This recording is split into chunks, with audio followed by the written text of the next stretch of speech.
আমার নাম আশপিয়া আর ওর নাম আরিফ। জানো বোন, ভালোবেসে বিয়ে করছি আজ 3 বছর। আমার একটা মেয়ে আছে, তার নাম আনিশা ইসলাম আদিবা।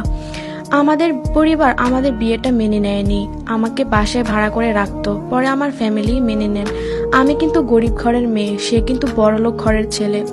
আমি গরিব বলে তার ফ্যামিলি মেনে নেয় নাই আমাকে। এরপর এক পর্যায়ে আমাকে মেনে নেয়, কিন্তু তাদের ঘরে ওঠায় না, ছেলের দাদাবাড়ি রাখতো। দুজন খুব ভালোই ছিলাম। তার কাপড়ের দোকান ছিল, সে তা বিক্রি করত। রাত হলে বাসায় আসতো আর সকাল হলে দোকানে যেত। তাকে কখনোই সন্দেহ করতাম না আমি। পরে একদিন আমার একটু সন্দেহ হয় তার প্রতি। তারপরও কখনো জিজ্ঞাসা করিনি তাকে যে তুমি কারোর সাথে সম্পর্ক করো। ভয় পেতাম তাকে, কিন্তু ভালো সে আমাকেই বাসতো অনেক। এমন করে দিন যায়। একদিন রাতে সে বাসায় ফিরে, তাকে বললাম খাবা না? সে বলে না খাবো না, তুমি খাও। পরে আমি আর খাই নাই, শুয়ে আছি। সে তার মতন ফোন দেখছিল আর আমিও আমার মতন ফোন দেখছিলাম। আর স্বামী স্ত্রীর ভিতরে যা তাও হয়েছে আমাদের। রাত যখন 12টা বাজে তখন আমার পাশে শুয়ে সে অনেক মেয়েদের সাথে কথা বলে। যখন আমি তার ফোনটা হাত থেকে নিলাম তখন সে আমাকে অনেক মারে, অনেক। তার কার কাছে বিচার দেব? কেউ করবে না বিচার, কারণ ভালোবেসে বিয়ে করছি তাই।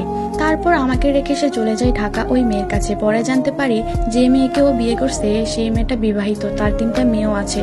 আর ওই মেয়ের ফ্যামিলি বিচার দিচ্ছে আমার শ্বশুরের কাছে। আমার শ্বশুর বলে দিছে যে আমি আমার প্রথম ছেলের বউকে ঘরে উঠাই নাই, আর ওকে কে উঠাবে?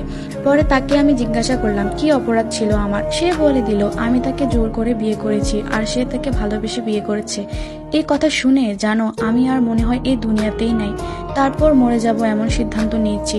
কথায় আছে না, এত তাড়াতাড়ি আল্লাহ আমাকে দুনিয়া থেকে নেবে না। আমার ফ্যামিলি আমাকে বাঁচালেন, বেঁচে আছি না থাকার মতন, শুধু মেয়েটার জন্য। আমি এমন একটা নারী যে আমার স্বামীকে আমি অনেক মেয়ের সাথে ঘুমাতেও দেখেছি, তারপরও কিছু বলি নাই তাকে, সব মেনে নিয়েছি। আজ 1টা বছর হলো সে আমার কাছ থেকে দূরে ওই 3 বাচ্চার মাকে নিয়ে।